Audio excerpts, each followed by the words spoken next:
Hello movie lovers, ఎలా ఉన్నారు? ఈ రోజు మనం చూడబోయే మూవీ 2020లో రిలీజ్ అయిన బోచర్స్ అనే సైకో థ్రిల్లర్ మూవీ. మూవీలోకి వెళ్లే ముందు ఒక చిన్న డిస్క్లైమర్. మూవీలో వైలెన్స్ కుప్పలుగా ఉంటుంది, సో సెన్సిటివ్ పీపుల్ స్కిప్ కొట్టేయండి. అలానే నా పేరు శివ, మీరు చూస్తున్నది మిస్టర్ మూవీ లవర్. ఇలాంటి హాలీవుడ్ మూవీస్ తెలుగులో చూడడానికి మన ఛానల్ ని సబ్స్క్రైబ్ చేసుకుని పక్కన ఉన్న బెల్ ఐకాన్ ని యాక్టివేట్ చేసుకోండి. మూవీ యొక్క ఓపెనింగ్ సీన్ లోనే లైట్ గా మంచు కురుస్తున్న ఒక దట్టమైన అడవిని అయితే చూపిస్తారు. అక్కడ ఇద్దరు అన్న తమ్ముళ్ళు ఒక బాడీని అయితే ఎవరికి తెలియకుండా పూడ్చిపెడుతూ ఉన్నారు. ఇందులో అన్నగాడు సగం సైకో అయితే తమ్ముడు గాడు ఫుల్లీ సైకో. అతనికి చిన్నప్పటి నుంచే వైలెన్స్ అంటే అంత ఇష్టం. ఇప్పుడు ఆ మట్టినంతా కప్పెట్టేసి అక్కడ చూస్తూ ఉన్నారు. అప్పుడే వెనక వైపు ఉన్న రోడ్ లో ఒక కార్ అయితే వచ్చి ఆగుతుంది. చూస్తే ఆ కార్ లో ఒక కపుల్ ఉన్నారు. ఎగ్జాక్ట్ గా ఆ కారు అదే ప్లేస్ లోనే రిపేర్ అయి ఉంటుంది. ఇప్పుడు కార్ లో నుంచి దిగిన హస్బెండ్ గాడు అసలు ఏమైందని కార్ ని తీసి చూస్తా ఉన్నాడు.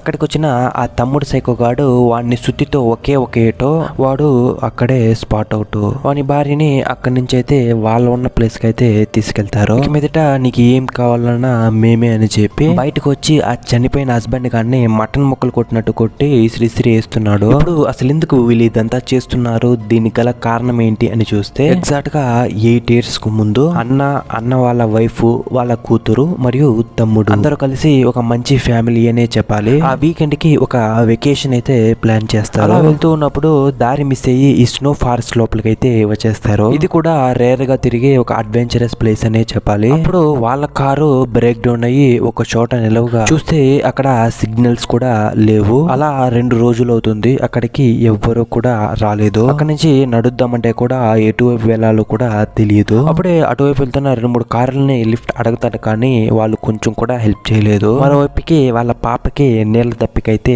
భయంకరంగా వస్తుంది. ఎందుకంటే 2 days అయింది, ఉన్న నీళ్ళంతా వాళ్ళ దగ్గర ఖాళీ అయిపోయింది. ఇప్పుడు వాళ్ళ పాపే దప్పికి తట్టుకోలేకుండా అటువైపుగా వస్తున్న కార్ ని లిఫ్ట్ అడగాలని వెళ్తుంది ఫాస్ట్ గా. కార్ లో చూస్తే పోరగాళ్ళు ఫుల్ గా మందేసి రవంతా కూడా కేర్ చేయకుండా డ్రైవ్ చేస్తున్నారు. వాళ్ళు వచ్చి ఆ పాపని ఫాస్ట్ గా గుద్దుకొని వెళ్ళిపోగా ఆమె అక్కడే చనిపోతుంది. దీన్ని చూసి వాళ్ళ అమ్మ, నాన్న, తమ్ముడు షాక్ అయిపోతారు. ఎందుకు మనుషులకి కొంచెం కూడా మానవత్వం లేదని చాలా బాధపడతారు. అప్పుడే వాళ్ళు బలంగా డిసైడ్ అవుతారు, ఇటువైపు వచ్చిన ఒక్క నా కొడుకులను కూడా వదలకూడదు, ఒక్కొక్కరిని ముక్కలు నరికి కైమా చేసేవాళ్ళని. ప్రెసెంట్ లో అలా కైమానే చేస్తున్నాడు వాళ్ళ తమ్ముడు. ఇప్పుడు మీకు కథలో కొంచెం డెప్త్ అయితే అర్థమైంది అనుకుంటున్నాను, అసలు ఎందుకు చేస్తున్నారు, ఎలా చేస్తున్నారు అని. కట్ చేస్తే 9 నెలల తర్వాత చూపిస్తారు. వీళ్ళు ముందు ఒక అమ్మాయిని అయితే కిడ్నాప్ చేస్తుంటారు కదా, ఆమె ఇప్పుడు 9 నెలల్లో గర్భవతి. ఆమెనే ఒక బోన్ లో వేసి టార్చర్ చేస్తున్నారు. కట్ చేస్తే యాజ్ యూజువల్ హాలీవుడ్ ప్యాటర్న్, మంచి వయసు కండున్న 2 అమ్మాయిలు 2 అబ్బాయిలు. వాళ్ళు చాలా దూరం డ్రైవ్ చేసుకుంటా వచ్చి చావడానికి వచ్చినట్టు అక్కడే కారు రిపేర్ అవుతుంది. అందులో కూడా కార్ లో నుంచి వచ్చి అసలు ఏమైందని తిరిగి చూస్తే కార్ లో పొగలు కమ్ముతూ ఉంది. ఇప్పుడు వాడు మన హీరోయిన్ దగ్గరకు వచ్చి చుట్టుపక్కల ఎవరైనా ఉన్నారని చేస్తానని చెప్తాడు. యాక్చువల్ గా చెప్పాలంటే వీళ్ళిద్దరు కపుల్స్. దానికి మన హీరోయిన్ సరే వెళ్ళి చావు అని చెప్పగా దానికి హీరోయిన్ యొక్క ఫ్రెండ్, ఎందుకు వాడిని ఒంటరిగా పంపిస్తావు, నేను వానికి సపోర్ట్ గా వెళ్తానని చెప్పి తనతో వెళ్తుంది. ఇక్కడ కార్ లో మన హీరోయిన్, ఆ ఎల్లో టీషర్ట్ గాడు ఇద్దరు ఉన్నారు. ఇటువైపు మన హీరోయిన్ యొక్క లవర్ మైక్ మరియు హీరోయిన్ యొక్క ఫ్రెండ్ అయిన జూలియా ఇద్దరు మాట్లాడుకుంటా వస్తూ ఉన్నారు. సడన్ గా కట్ చేస్తే అడవిలో ఒక బొదరు ప్లేస్ లో ఇద్దరు అంతా డ్రెస్ వేసి పుచుక్ చేద్దామని ఆల్మోస్ట్ వచ్చేసారు. చూసే మనకి ఓరిని అయ్యా అనిపిస్తుంది. బట్ అడవికి అటువైపుగా ఏదో భయంకరంగా నాయిస్ వస్తే వస్తూ ఉంది. దాన్ని చూసి వీళ్ళు బిత్తరపోయే పనిని సగంలో ఆపేసి వచ్చేస్తారు. ఇటువైపు మన హీరోయిన్ ని ఆ ఎల్లో టీషర్ట్ గానే చూపిస్తారు. మన హీరోయిన్ కి బాత్రూమ్ అర్జెంట్ అయిపోయి అడవిలోకి వెళ్తూ ఉన్నప్పుడు అక్కడ ఒక థిన్ కమ్మీని అయితే కట్టి పెట్టుంటారు. మన హీరోయిన్ దాన్ని తెలియకుండా తొక్కేగా ఇటువైపు మన సైకో బ్రదర్స్ ఇంట్లో గంట అయితే కొడుతుంది. ఇప్పుడు ఈ సౌండ్ ని విన్న ఆ తమ్ముడు సైకో గాడు నెక్స్ట్ పార్టీ దొరికేసిందనేసి పరిగెత్తుకుంటూ వస్తాడు. ఇప్పుడు మన మైక్ అయితే ఒక మెకానిక్ షాప్ లాగా ఉంటుంది, దాన్ని కనిపెట్టుకునేలాను వస్తాడు. లోపల కూడా చూస్తే ఇక్కడ వాళ్ళ అన్న సైకో అయితే ఉన్నాడు. ఇప్పుడు వాడు సైకో అని తెలియన మన మైక్, మా కార్ కొంచెం రిపేర్ అయింది, మీరు కొంచెం వచ్చి హెల్ప్ చేస్తే బాగుంటుందని అడుగుతాడు. ఇప్పుడు మైక్ అక్కడున్న టైర్ నెల్లి చూస్తూ ఉండగా అన్నగాడు ఒక రాడ్ ని తీసుకొని మన తలపైనే ఒక ఇటు కట్ చేసి ఇటువైపు మన జూలియాని చూపిస్తారు. ఆమె అడవిలో జాలీగా నడిచొస్తూ ఉన్నప్పుడు లోపల బుధుల్లో నుంచి కసకసకస అని సౌండ్ అయితే వస్తూ ఉంది. దీన్ని చూసి బెదిరిపోయి తిరిగి మన మైక్ వెళ్ళిన ప్లేస్ లోకి వస్తుంది. ఇప్పుడు ఆ షెడ్ లోపలికి వెళ్ళి చూస్తే అక్కడ మైక్ అయితే లేదు. ఇప్పుడు వెనకాల వచ్చిన అన్నగాడు పిడికిలు పిగించి దవడ పైన ఒకే ఒక గుద్దు, ఆమె అక్కడే కళ్ళు తిరిగి పడిపోతుంది. ఇటువైపు మన హీరోయిన్ ని ఎల్లో టీ షర్ట్ గానే చూపిస్తారు. వెళ్ళి చాలా సేపు అయినా ఇంకా రాలేదనేసి ఇద్దరు బయలుదేరుతారు వాళ్ళ కోసం. ఇప్పుడు అలా కొంచెం దూరం వెళ్ళాక దారిలో ఒక ఫోటో అయితే పడి ఉంటుంది. అసలు ఏంటా అని తీసి చూస్తే మన హీరోయిన్ యొక్క లవర్ గాడు ఆ జూలియా, ఇద్దరు కలిసి బాగానే హార్డ్ వర్క్ చేస్తున్నారు ఇందాక తీసిన ఫోటోలో. వీళ్ళు ఇప్పుడు ఆ ఫోటోని మార్చి చూసుకుని సాడ్ మ్యూజిక్ వేసుకుంటున్నారు బ్యాక్గ్రౌండ్ లో. వీళ్ళు ఇలా మాట్లాడుకుంటూ ఉండగా సడన్ గా ఎంటర్ మన తమ్ముడు సైకో గాడు. ఇప్పుడు వాడిని చూసిందే మన హీరోయిన్ ఆ అడవిలోకి ఒకే ఒక జంపు. బట్ ఆ ఎల్లో టీ షర్ట్ గాడు మాత్రం వాని దగ్గర మాటుకునేస్తాడు. వాని వీపు పైనే ఒక గిర్ర నోటేసి వాని కాళ్ళలో ఉన్న 2 నరాలని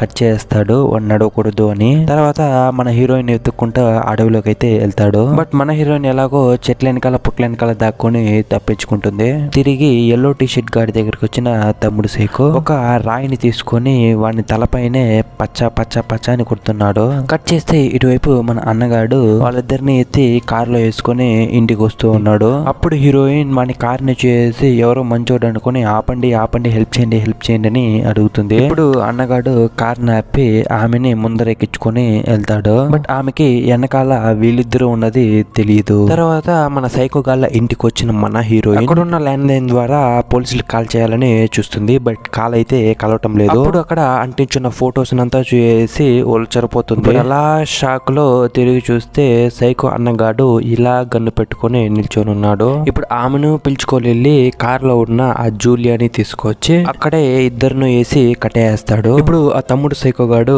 ఆ ఎల్లో టీ షర్ట్ గాని తీసుకొచ్చి అక్కడ దమ్మాని వేసి వాళ్ళ ముందరే వాడిని గొంతు నులిమి చంపేస్తాడు. దాని తర్వాత వాడిని లాక్కుంటూ బయటకు తీసుకెళ్లి వాడిని పిచ్చిలుగా నరికేస్తాడు. లోపల మన హీరోయిన్ జూలియా వాళ్ళ కట్టున్న చైన్ ని తెంపుకొని ఒకే జుట్టు వాళ్ళు దమ్ పట్టుకొని దమ్మని పరిగెత్తి రోడ్డుకు వచ్చేస్తారు. కొంత సమయం తర్వాత అక్కడ ఒక ముసలైన కార్ ని తీసుకైతే వస్తాడు. తనతో మన జూలియా దయచేసి మమ్మల్ని కాపాడండి, ఇద్దరు సైకో నాయన్లు మమ్మల్ని రేప్ చేయాలని చూస్తున్నారు, మీరే మాకు హెల్ప్ చేయాలని గింజుకుంటుంది. దానికి ఆయన కూడా ఓకే అని చెప్పి ఆ కార్ లో అయితే ఎక్కించుకొని వెళ్తాడు. ఆయన తీసుకెళ్లి నట్టడవిలో ఆపేసి కింద దిగండమ్మా అని అంటాడు. ఇప్పుడు మన హీరోయిన్ జూలియా అసలు ఏమైంది తాత అని అడగ్గా మీరు చెప్పి ఆ ఇద్దరు సైకోలు నా మెకానిక్ షాప్ లోనే పనిచేస్తారు, ఆ మెకానిక్ షాప్ కి నేనే ఓనర్ అని చెప్తాడు. అప్పుడు వీళ్ళ ఫీలింగ్ ఏంటంటే నాకు ఒక గన్ ఇస్తారా, కాల్ చేసి అన్నమని జైలుకి వెళ్ళిపోతా, నాకు ఒక గన్ ఇస్తారా. దాని తర్వాత ఆ తాత వాళ్ళని బెదిరించి వాళ్ళని తీసుకెళ్తాడు వాళ్ళ దగ్గరికి. అలా తీసుకెళ్తున్నప్పుడు సడన్ గా సైకో తమ్ముడు ఎంటర్ ఇచ్చి మన జూలియాని గొంతుపై ఒకే ఒక హిట్. దాని తర్వాత ఒక లాంగ్ షాట్ లో చూపిస్తారు, చాలా హారిఫైయింగ్ గా ఉంటుంది. దాని తర్వాత మన హీరోయిన్ ని తిరిగి వాళ్ళ ప్లేస్ లోకి తీసుకొచ్చి పడేస్తారు. ఇప్పుడు అక్కడ చూస్తే మొదటి సీన్ లో ఒక అమ్మాయిని అయితే కిడ్నాప్ చేసుకుని తీసుకొచ్చుంటారు కదా, ఆ అమ్మాయి ఇప్పుడు ఎప్పుడైనా బేబీ డెలివరీ చేసే సిచ్యువేషన్ లో ఉంది. ఇప్పుడు మన హీరోయిన్ ఒక చిన్న కత్తి లాగుంటుంది, దాన్ని తీసుకుని ఆమె చేయి కట్టున్న దారాన్ని అయితే కట్ చేస్తుంది. దాని తర్వాత మన హీరోను అసలు ఈ సైకో నాకొకలు ఏం చేస్తున్నారని అందరిలో చూస్తూ ఉండగా ఇటువైపు ఆ అమ్మాయి ఆ కత్తిని తీసుకొని ఆమె కడుపులోనే గుచ్చుకొని ఆమె మెడని చీల్చుకొని అక్కడే చనిపోతుంది. ఇప్పుడు ఈ సౌండ్ వినేసి లోపలికి వచ్చిన తమ్ముడు సైకో గాడు మన హీరోయిన్ చేతిలో కత్తి ఉండడాన్ని చూసి ఆ ముఖాన్ని వేసి గుద్ది బాగా డ్యామేజ్ చేస్తాడు. ఇప్పుడు చనిపోయిన గర్భిణి అమ్మాయిని చూసి తమ్ముడు సైకో గాడు బురోమని ఏడుస్తాడు. లోపలికి వచ్చిన అన్నగాడు ఏం జరిగిందని అడగ్గా దాని తర్వాత వాడిని కొంచెం సమాధాన పరిచి ఇటువైపు కళ్ళు తిరిగి పడిపోయిన మన హీరోయిన్ లేచి బ్యాక్ సైడ్ ఉన్న డోర్ ద్వారా తప్పించుకోవాలని వస్తుంది. అలా పెద్ద సైకో పెట్టుకున్న కారులోకి వచ్చి చూస్తే అక్కడ మైక్ ఇంకా బతికే ఉంటాడు. దాని తర్వాత కారులో నుంచి వాడిని లేపి వాడి చేతులు కట్టున్న కట్లంతా వేపి వాడిని కాపాడి తీసుకెళ్తుంది. ఇప్పుడు మైక్ మూసుకొని తప్పించుకోకుండా కారులో ఉన్న షార్ట్ గన్ ని తీసుకొని నేను వాళ్ళ సంగతి చూస్తానని వెళ్తాడు. ఇప్పుడు వెళ్ళి సైకో అన్న గన్ అయితే కాల్చి చంపేస్తాడు. ఇక ముగిసిందిరా అనుకునే లోపే సైడ్ లో నుంచి వచ్చిన తాత మన మైక్ నేసి కాల్చి చంపేస్తాడు. దీన్ని చూసిన మన హీరోయిన్ అక్కడ ఉన్న మటన్ కొట్టే కత్తిని ఎత్తుకొని వాడి తలపైనే ఒకే ఏటో వాడు అక్కడే అవుట్. దాని తర్వాత మన మైక్ ని పట్టుకొని అయితే ఏడుస్తుంది, oh my lover, oh my boyfriend అని. ఇంకా ఆ తమ్ముడు సైకోగాడు మిగిలి ఉన్నాడు కదా, వాడి చేతిలో చిక్కితే ఇంక మనల్ని కైమని చేస్తాడని చెప్పి మన హీరోయిన్ అక్కడి నుంచి జంప్ అలా పరిగెత్తుకుంటూ వెళ్ళి కార్ ని స్టార్ట్ చేస్తుంది. టయానికి అది స్టార్ట్ కూడా అవటం లేదు, మీకు తెలిసిందే కదా. ఇప్పుడు అక్కడికి వచ్చిన తమ్ముడు సైకోగాడు తన దగ్గర ఉన్న షార్ట్ గన్ తీసుకుని ఆమె తలని పిచ్చిలు చేస్తాడు. కారులో రక్తము ఏరులై పారుతూ ఉంది. దాని తర్వాత ఆమెను తీసుకెళ్లి it's a very tragic story. Friends, movie అయితే మీకు నచ్చింది అనుకుంటున్నాను. మరొక ఇంట్రెస్టింగ్ మూవీతో మళ్ళీ కలుద్దాం. Thank you. జై హింద్.